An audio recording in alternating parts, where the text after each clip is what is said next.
Good afternoon. Thank you all for being here today. Sorry that I missed you yesterday. I know that you missed me as much as I missed you, but I was unable to be here due to a prior commitment that I felt was very important to the people of Mississippi, that we participate on the White House call with the President and the First Lady, the Vice President, and the entire coronavirus task force. We did get some additional information. We were able to update them on what we're doing in each and every state, certainly what we're doing in Mississippi, and I think it's fair to say that they were very pleased with our 14-day plan to test in nursing homes. We are continuing to see new cases in our state. We know for a fact that this is not over. The threat is not gone. It is still here. We still have to be diligent. We still have to be smart. We also have to realize that we have 220,000 Mississippians that have filed for unemployment, and therefore it is critically important that we continue to work to reopen our economy, but to do so in a safe, responsible way. I am committed to that. We now have 11,704 cases, I believe, as reported on the State Department of Health website. But as you probably know, on each Monday, the department also now lists total number of recoveries. In Mississippi, we now have 7,681 recoveries in our state, and with 554 tragic deaths, we continue to have approximately 3,400 active cases in our state. We have more work to do, but I completely am convinced that we are much better served for you to be responsible, for you to do the right thing, to protecting yourselves and protecting your neighbors, and we can do far more with personal responsibility than we can do with government mandates. Having said that, I also think it's important that we as leaders in our state work with Dr. Dobbs and his team and the public health experts so that we can lay out guidelines for individuals and for institutions to follow those guidelines. And today, I'm extremely excited to share some further progress with respect to guidelines that are coming out. We are putting out guidelines today to help our churches safely return eventually to in-person services. But first, I want to remind everyone that in our state, churches were never shut down. It was important to protect our freedom of religion. It was important to recognize that it's a slippery slope when government starts telling our religious institutions that they cannot meet. However, what I did do, and I did it because I believe in protecting the public health and the safety of Mississippians, is I did reach out to our pastors. I reached out to our churchgoers. I have been asking them to do the right thing. And what I want you to hear me say today is I am incredibly proud of our pastors. I am incredibly proud of our churchgoers. I'm incredibly proud that you have been patient and that you have been smart. I know that you want to do the right thing, and I know that our pastors want to protect their flock. We're putting out guidelines today to help these pastors determine a safe path forward. We'll be putting out a document that will be on our website and will be delivered to media outlets that will provide quite a number of pages of guidelines. Some of the most impactful ones include deep cleaning your churches to ensure safety.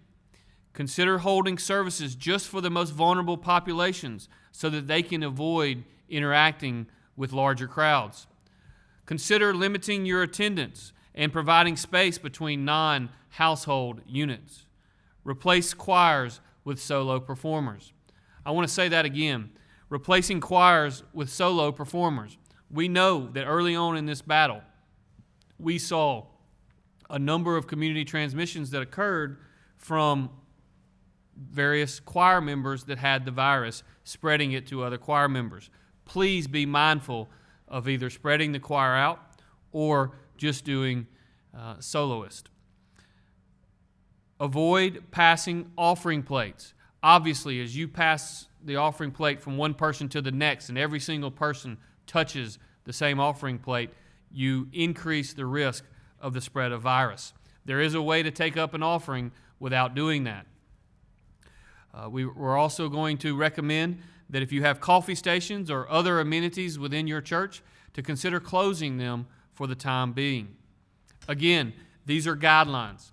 I would encourage you to consider waiting at least another week or two, perhaps to June the 1st, before you start instituting these guidelines. And I will say this as a personal point. My family is likely going to continue worshiping from home. I plan to continue doing our morning prayer service on Sunday mornings into the foreseeable future. I believe in my heart that our church is not a building. We can honor our Lord and still keep our neighbors safe. You don't have to rush back. We do want to provide a playbook for the best way to do it as safely as possible, but we want our pastors to determine when that time is right. I can't thank you, the people of Mississippi, enough. Over the last several days, I've reflected on the sacrifices that you have made, and it does me great good to know the way in which the people of this state have acted. When we asked you to be smart, you chose to be smart. When we asked you to socially distance, you chose to socially distance. Because of that, Mississippi has flattened the curve. But the risk is not over.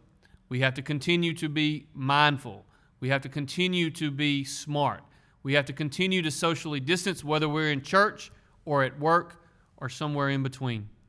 We have to continue to fight this invisible enemy.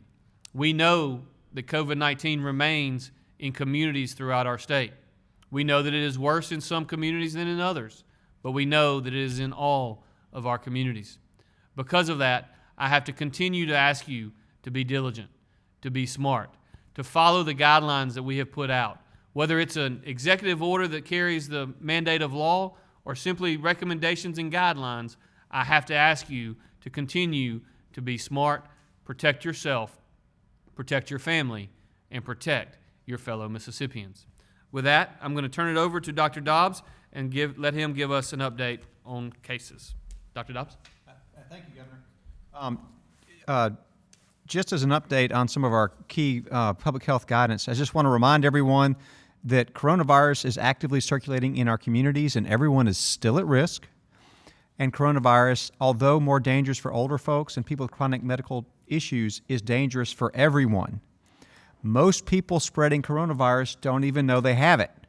It's impossible to know for sure if someone you're around has coronavirus, so you must assume that everyone you encounter in the public could possibly be contagious with coronavirus. Social distancing and masks can prevent coronavirus transmission. So just as a reminder, please continue to maintain social distancing, minimize trips out into public, and when you are in public, please always wear a mask. And even though some businesses are required to wear masks as part of their operation, public health guidance is that everyone wear a mask when you're around other folks, even if you're in a different business where it's not mandated. It's the right thing to do if you want to protect yourself, protect your family, protect your community. So please, continue these social distancing measures and wear a mask in public. As far as new cases reported, we were reporting 272 new cases, 27 deaths, which is quite a large number of deaths for a single day. None of those are retrospective looks on vital statistics or death certificates. It's all new cases that were recently received. 15 of those deaths were in long-term care settings. We continue to have significant issue in long-term care settings, as you're well aware. We have 98 active outbreaks in nursing homes that we're working with, and we're also aggressively testing, as the governor discussed earlier, every single nursing home in the state, planning to check every single patient and every single employee. We will continue to work aggressively with long-term care. I know that there's been a lot of interest in the Department of Health releasing specific nursing home names, but I just want to reinforce that it's really a privacy issue, and a resident of a nursing home, that is their address. That's where they live. We've always had the stance that we wouldn't release protected health information, just like a syphilis patient, we wouldn't post their address where they live. So it's a privacy issue. We fully respect the open records laws. It's simply a privacy issue, although I know we'll be talking about more of this in the future. As far as testing goes, we've tested a total of 117,760 patients to date. We have several testing locations in addition to the standard ones. Obviously, we always have one going on most days at the Mississippi Fairgrounds with UMC running that one. We have one today at Bogahoma, and then one at Oakland in Yalobusha. Tomorrow we'll be in Columbus, Thursday in Collins, and Friday in Mendenhall. So please get tested if you have any symptoms of coronavirus or if you think you might have been exposed. And then the last thing I do want to mention, we had a couple of issues with children.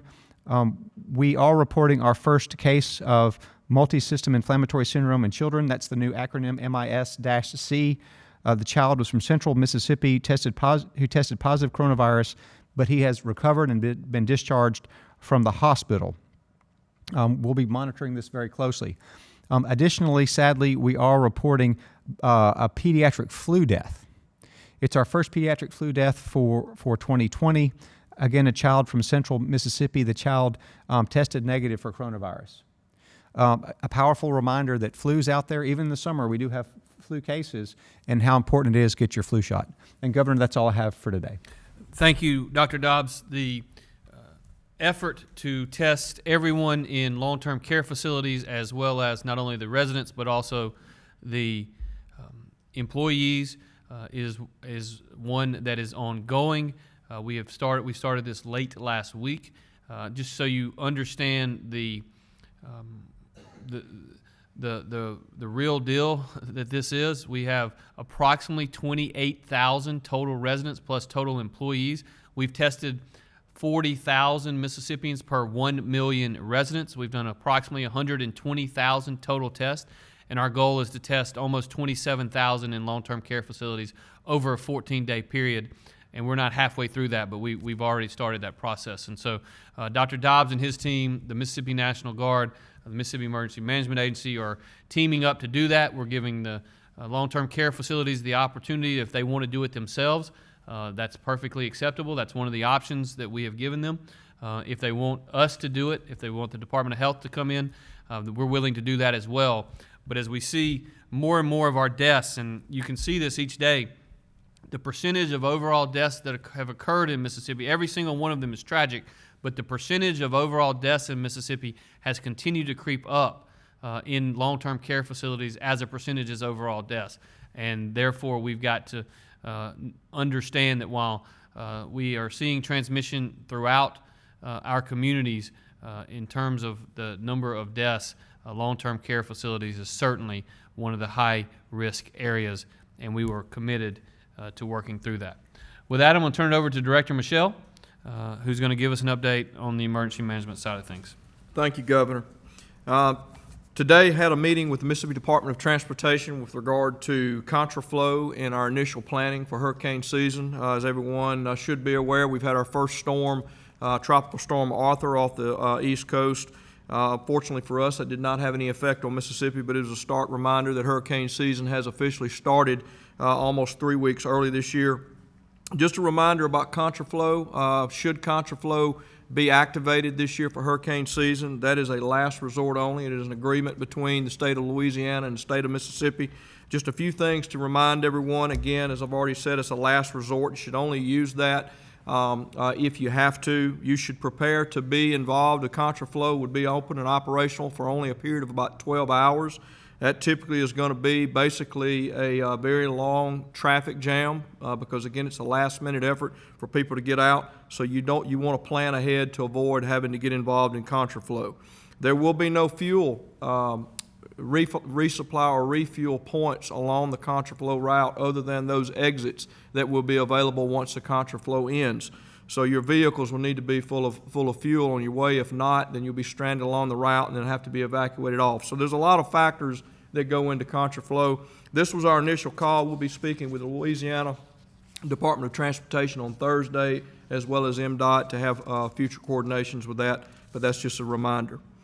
Crisis counseling was a large topic of conversation last night for the governor on his call with the President and First Lady last night. Under our individual assistance benefits that we have under the COVID-19 disaster, we certainly understand that COVID has taken a toll on Mississippians financially, physically, and mentally. And as such, stress, anxiety, and other stress factors are typical symptoms during a disaster such as this. There is a hotline that is available for victims if you're needing to talk with someone during COVID-19, if you're feeling overwhelmed or alone. That number is 1-800-985-5990, or you can text TALK with us to 66746. For Spanish-speaking Mississippians, can also call 1-800-985-5990 and press 2 to speak with a counselor fluent in Spanish. Or you can also text Hablanos to 66746. So that crisis counseling is paid benefit through FEMA and available for anyone that needs to speak with someone at this time. Decoration update. The IA decoration for the Easter tornado, we're up to 2,181 applicants for benefits that have been approved in the amount of $2.8 million.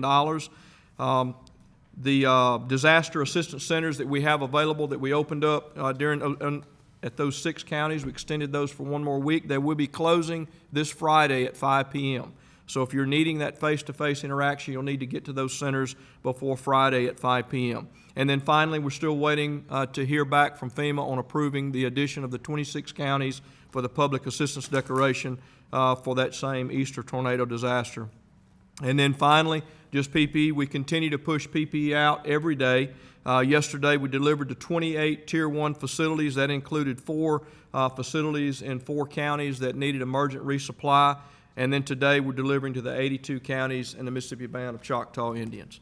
Governor, that concludes my update, sir. Thank you, Director Michelle. Thank you, Dr. Dobbs. Both of you continue to do incredible work, working around the clock. Your teams are the best of Mississippians. We're so proud of everything that they've done.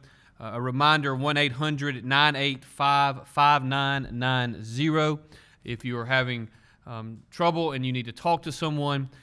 Much of our conversation with the President and First Lady Melania yesterday was surrounding Melania's effort and recognition that times are tough in America. Times are tough right now in Mississippi. If you are one of the 220,000 Mississippians that have lost your job, it's hard. Many of those individuals have not ever been on government assistance, and now for the first time ever, they find themselves on government assistance. The fact is that we need to be there for our friends and our neighbors. Mississippians are the most generous people in all of the world. I believe that with all of my heart. We need to reach out and help our friends and our neighbors. We need to recognize the toll financially, mentally, and otherwise that this COVID-19 has had in our state and in our nation. And we need to come together as a people. We need to put all of our differences aside and do everything that we can as good, decent, hard-working Mississippians to help our friends and help our neighbors. Questions? Courtney Ann? A week or so ago, you had said, look, don't expect a big announcement regarding churches because of the fact that none of the orders have closed them. Can you talk about the decision-making and saying, maybe we do need to put out some specific, and it looks like very specific guidelines about what resuming those services may look like? Was it just because so many did reach out to say, we need some guidance? You know, I will tell you that throughout my political career, I have been so blessed to meet so many in the faith community. Pastors who personally reach out to me over the last several months that I've known through the years. I've been in virtually every community throughout Mississippi. There are some real disadvantages to election years, but there are some real advantages as well. And one of those advantages is if you work hard enough and you try to see the people, you meet pastors throughout the entire state. I've had that privilege, and many of them reach out to me personally over the last several months. They've let me know. They've texted me. They said, we're praying for you repeatedly. And I can't tell you how much that means to me and how much that means to our family. But it has become clear to me over the last 4 to 5 days, even more so than before that our pastors really want guidance. They really they understand that we never shut them down, but they want to reopen. They want to do it smart, though. It is very clear to me that our leaders in our churches want to reopen, but they want to protect their friends and their neighbors.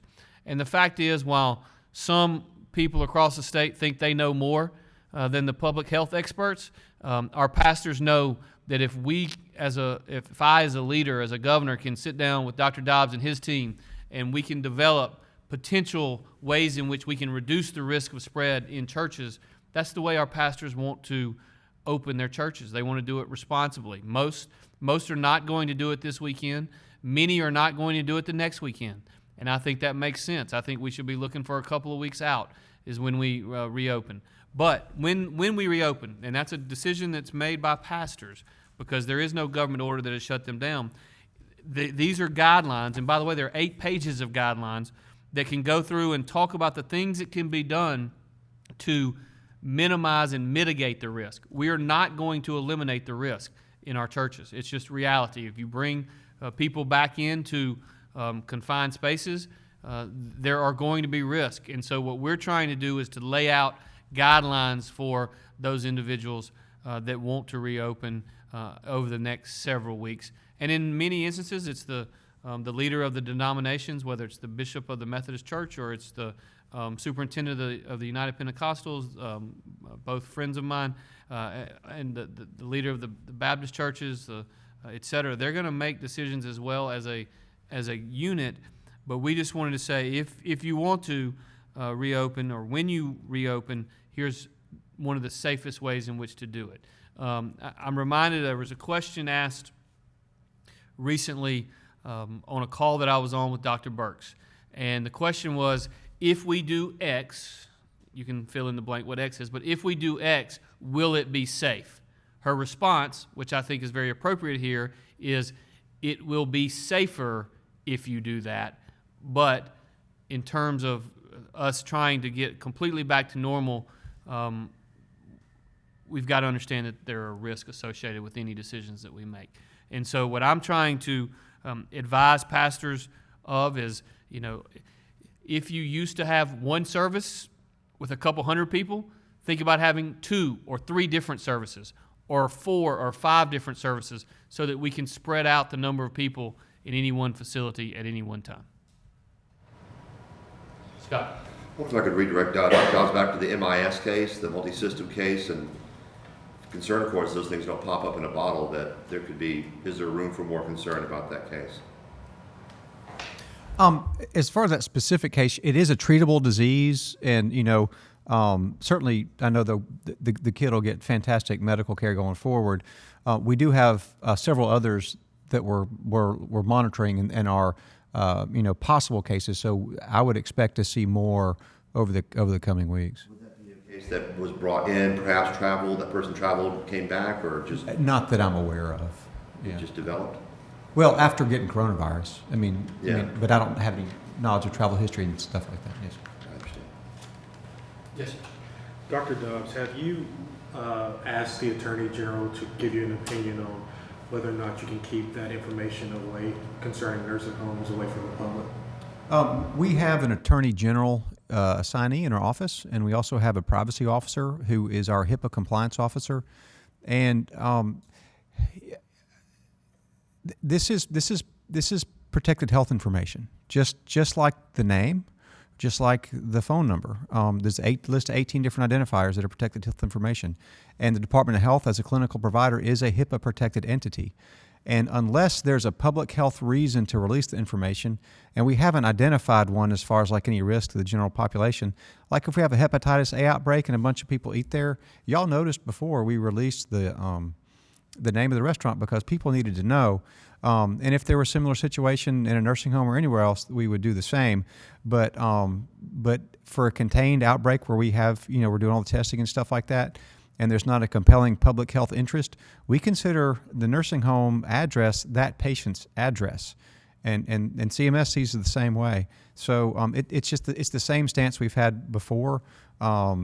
I have been asked that question by some of the attorneys from the AG's office, and that's exactly what our AG assignee attorney says, and our privacy officer. So it's just simply a privacy issue. Renee? Hugh Keaton with WLX has a question. Great. Hugh? Hello, Governor. Thanks for taking our question. I have a two-part question for you. First of all, museums. When do you foresee allowing museums in the state to reopen? And also some clarification on bars that do not serve food. Do you feel like that it will be possible to allow bars that don't serve food to open if they practice the same guidelines that restaurants are practicing now? Well, thank you, Hugh. I appreciate both of those questions. We are having conversations internally about both of those items. We're working with our partners at the State Department of Health to look at guidelines for both of those entities. We're at a phase now in our state where 97 to 98% of entities are open.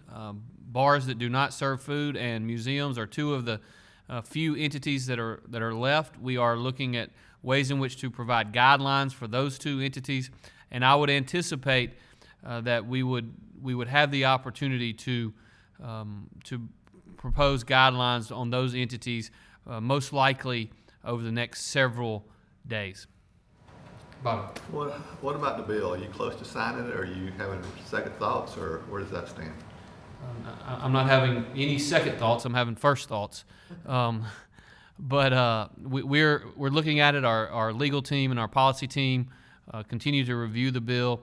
They as they do on every single bill that passes the legislature, they'll provide recommendations to me. Obviously, the bill is due tomorrow, so we'll have more reason to discuss it once we get to tomorrow. So, The 27 deaths and the 15 being long-term health care, you look at the numbers alone and go, ooh, that's a large number of deaths, and we're still seeing a large number of cases. Are we looking at the possibilities of stricter enforcement in other counties to try to stem this tide? We've seen relative stability in cases. The deaths are sadly not that surprising, as we've seen it sort of move through the nursing homes and older people and susceptible individuals. So that's been something we've unfortunately anticipated. But if you look at our average number of cases for a state, we've seen relative stability. I mean, we really have. It's been pretty flat if you look at a rolling 5-day average, but it's not really gone down. And so this is just kind of where we are. We're still seeing a lot of cases, and that's why it's important for people to be vigilant. And I don't know, we have not made any recommendations to do anything more stringent at this time. What is going to make it go down? I mean, y'all are opening up while it's still staying sort of the same level. I mean, what's going to drive it down if everything's opening back up? Well, it may not go down. I mean, quite honestly, that's one of the reasons why it's so important. If everyone followed the guidelines, if everyone wore a mask in public, if everyone were cautious, it would absolutely go down, without a doubt. But people are eager to be normal, and we have a new normal. We have to embrace the new normal and find a way to live with this thing, because we're going to have cases, going forward as far as the eye can see until we get to the fall, when there's a really high likelihood that it's just going to skyrocket and we'll be having other challenges. So we just got to be prepared and make sure that we reinforce that message that people don't need to let their guard down. Not that we don't need to live, we just got to find a new way to live with this new reality. let me just also add that the continuation of new cases is not something that is a surprise to those of us who have been in this fight from a public health perspective for the last however many months it has been. The goal of our policies has never been to completely eliminate the spread of the virus. I don't know how many times I have said that sitting here. Our goal has been as follows.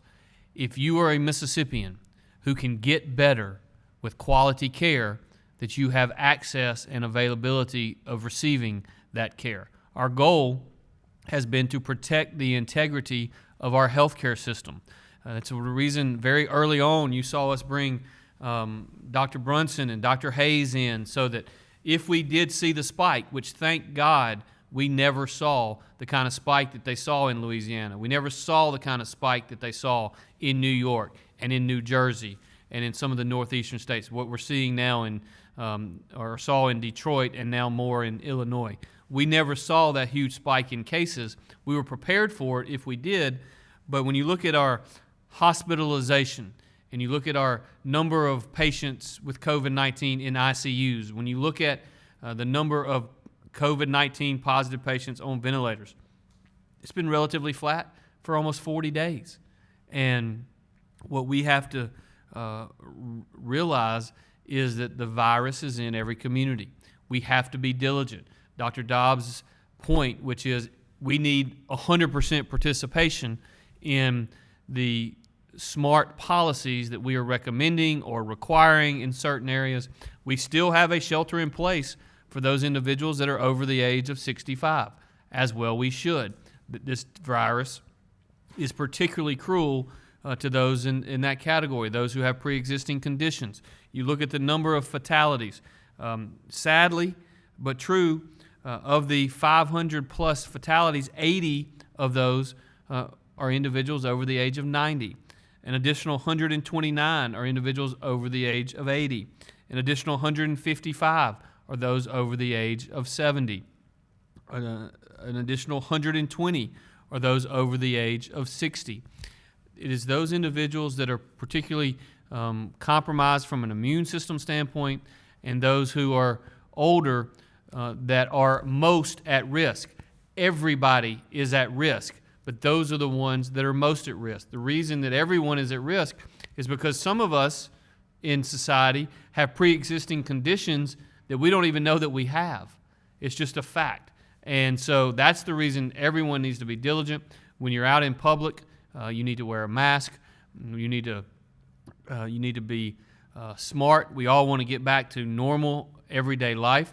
But the normal today is different than the normal was 3 months ago. We can do things, but we have to understand that there are risks. Viruses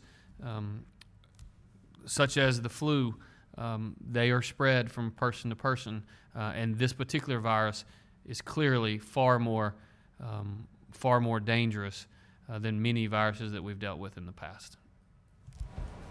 Hugh with WLOX has another question. Hugh? Yes. Governor, you continue using that number 220,000 unemployed, even though a lot of people have gone back to work over the last couple of weeks. Do you have an update on potentially how many people are no longer receiving unemployment benefits? And also a follow-up on that, the Scarlet Pearl employees were helping you take some calls. They're going back to work this week as the Scarlet Pearl and all casinos are opening in the near future. Are they still helping out the state? Yes, the answer to your second question is that they are still helping out the state. The last report I received, they had taken over 6,000 phone calls. We are so blessed that the employees at the Scarlet Pearl have done what Mississippians do. They've stepped up and they've helped in a time of need. I personally appreciate what they have done. They're continuing to help. And I've even heard that they're thinking about, even when they open up, having a group of employees continue to help us as it relates to that. The 220,000 is the total number of individuals that have filed for unemployment insurance in the last 8 weeks. I do not have an update on exactly how many refiled. As you know, in Mississippi, state law requires that you refile on a weekly basis or at least re-update. I have not gotten that yet this week, but I will find that out and have that information readily available at tomorrow's 2:30 briefing. But that's a great question and one that we'll get an answer for. Courtney. Dr. Dobbs, you talked a good bit about masks today, and in so many of the press conferences, we continue to see so much misinformation on social media, particularly regarding masks. Claims running the gamut from it doesn't help protect from the virus traveling, it could reinfect you, it could just all the runs the gamut. Could you help explain to people the reasoning or the science even behind why it is important and what its purpose is? All right. First off, it needs to cover your mouth and your nose, right? I see a lot of this.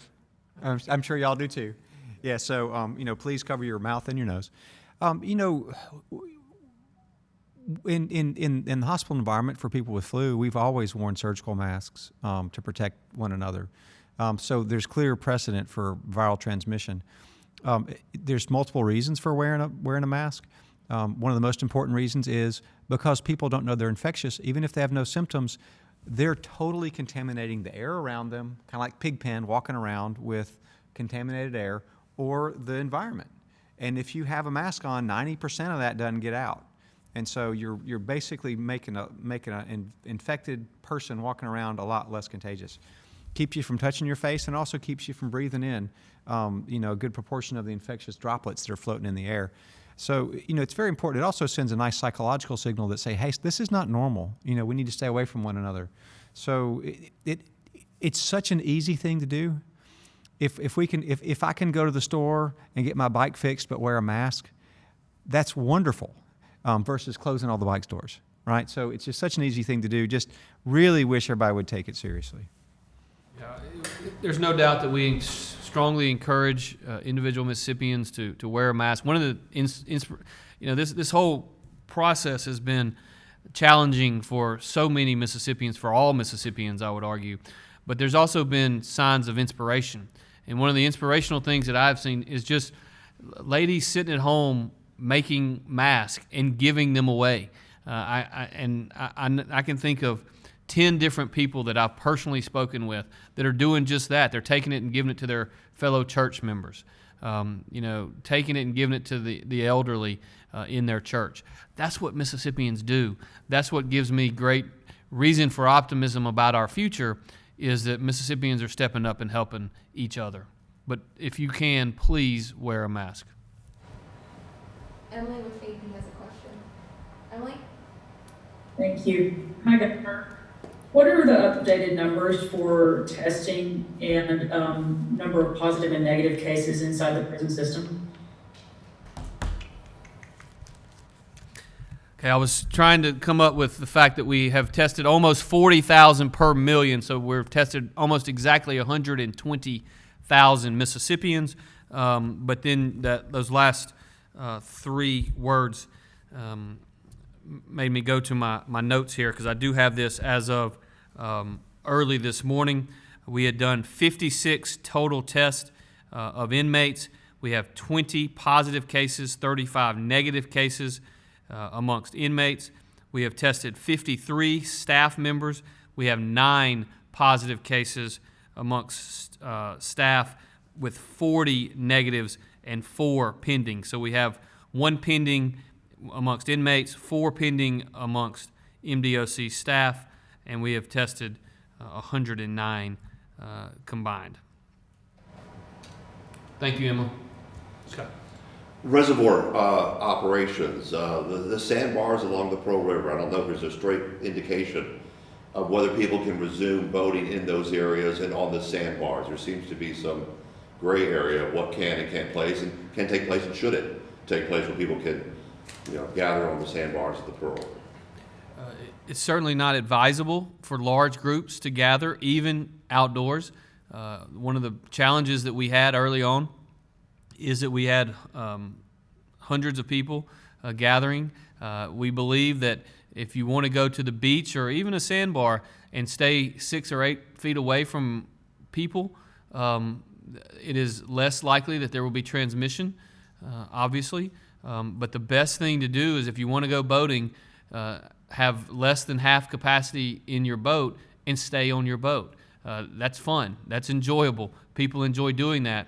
We don't have to gather on sandbars because there are a higher likelihood, if you get a lot of people in a very small confined space, that if one person has it, you're going to leave there, 20 people are going to have it, and then they're going to go infect 5 to 10 people, and now, boom, you just went from 1 case to 300 cases very, very quickly. So it's the clustering thing that still concerns you in that area. It is clustering anywhere is what concerns me. It doesn't matter if it's in a restaurant, a bar, a grocery store, which we all have to eat, or if it's on a sandbar. The clustering is how community transmission occurs. Again, weddings, funerals, they're not advisable right now.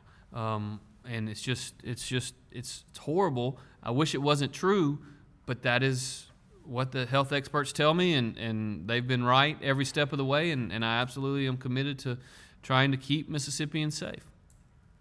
I'm anticipating that some folks with those questions, particularly about weddings, with it being the season it is, may say, well, hold on a second. Churches are getting a guideline that they could be back at 50% capacity. Could I invite 50% of what I had originally planned in this church setting?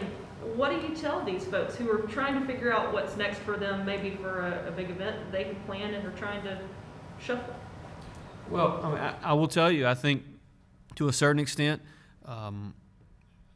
I can tell you what I believe is advisable and what I believe is not advisable. At some level, individuals are going to have to make their own personal decisions, and we are strongly discouraging large groups of individuals coming together, and that's the reason we have. I mean, think about this: there are 8 pages of guidelines for the safest way for churches to reopen. Okay, 8 pages of guidelines. You know, if you want to have a church service, probably the best way to do it is to do it outdoors. If you want to have a wedding, do it outdoors. Do it with individual chairs 8 feet apart and spread out over a football field.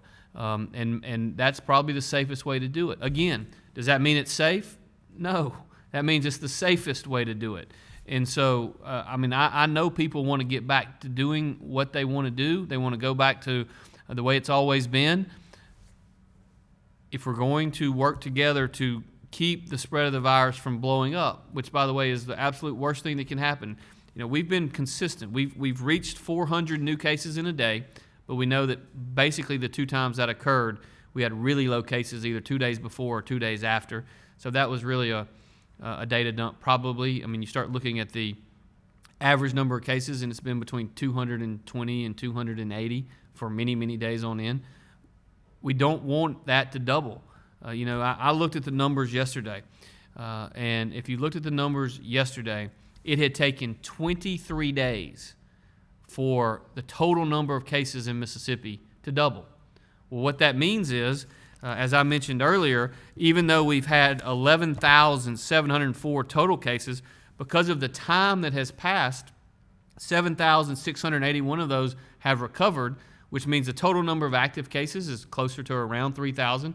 We have adequate, we believe, contact tracers and staff at the Department of Health where we can do the things that need to be done to slow the spread of the virus as long as those numbers stay at 3,000. If that were to double, because we had a really quick pop, because we had, say, one preacher, which we saw, one pastor at a funeral, for instance, infect 100 people in one community, unknowingly, I'm not intentionally, and I'm not being critical, it's just, if that happens 2 or 3 times over, then we find ourselves in a very different posture where we're having to play defense rather than trying to play offense. Pretty much now it's entertainment venues, be it museums or concerts or movie theaters, and I'm not sure how many bars exist that can't serve food. I don't think there's. And then just refresh me, what is the guidelines on is there an executive order involving weddings and funerals? There is no specific, and I'll let Dr. Dobbs mention this in case I get it wrong, but my recollection is there is no specific order that relates to weddings and funerals. There is a specific order with limiting groups for leisurely purposes indoors to 10 people or less. It's primarily entertainment, indoor and outdoor entertainment venues, and bars that do not serve food. We have limited the ability to have live music, and so, but we're looking at all of those things and trying to determine how we provide guidelines to make as many of those as possible safe also. Any game plans regarding fall sports, like summer baseball season, moving into fall sports, and whether you can loosen the guidelines there or look at buckling down? Yeah, in fact, we have increased the number of individuals that can be in any one confined space outdoors from 10 to 20. We still strongly encourage that these individuals maintain social distancing. I'll give you an example. I know specifically a team that is practicing with less than 20 people that are not providing group water, for instance. So everyone has to bring their own water, and they're keeping their stuff 6 feet apart so that we're not gathering up around the watering hole. So we are allowing them to practice now. I think as we progress through the next several days that we are all going to get more comfortable with loosening the guidelines to allow for potentially games. Again, confined a number of individuals, but potentially games going into June and into July. The fall, what I would say about the fall is that we are hopeful, though I don't think we have definitive evidence, that the summer is going to, the heat that comes with the summer is hopefully going to help slow the virus, much like it does with the flu. The flu is still around in the summer, but it's much less so. It's much less contagious, it appears. We're hopeful that that is true of coronavirus, but we'll see. But there is a lot of concern by our experts, and I won't speak for them, but also the national experts, that the fall could very well bring a new surge of cases in our state and really across the country. When you talked about, I can remember the conversations that we had very early on. Many of the projections in terms of total number of cases, total number of fatalities, et cetera, were assuming that this would be spring of 20, fall of 20, and then most likely fall of 2021 as well. And now again, we don't know that's the case. We could get, we certainly pray that the summer heat comes and kills it and it never comes back, but I don't think many experts believe that is the most likely scenario.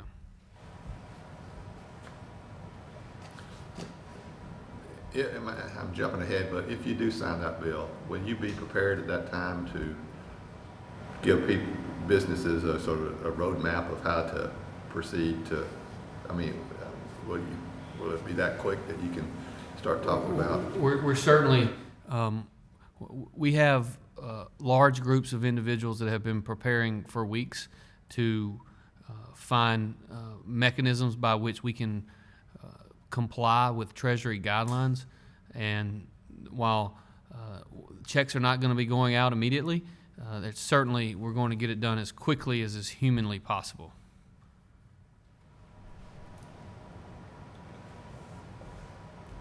Seeing no further questions, thank you all for being here today, and we will see you tomorrow. As a reminder to those that are watching across the state, we will be back live at 5 p.m. today to continue our graduation. Congratulations. We have done over 4 hours of reading of names for the class of 2020.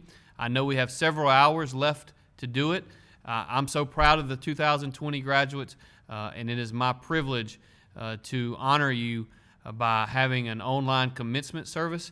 We did quite a few hours on Saturday, quite a few hours on Sunday, and we'll start back at 5 p.m. today. And also, I would encourage everyone to join us tomorrow at 2:30. I do think we'll have some big news to announce at 2:30 tomorrow that should be very, very well received by people throughout our state. So thank you.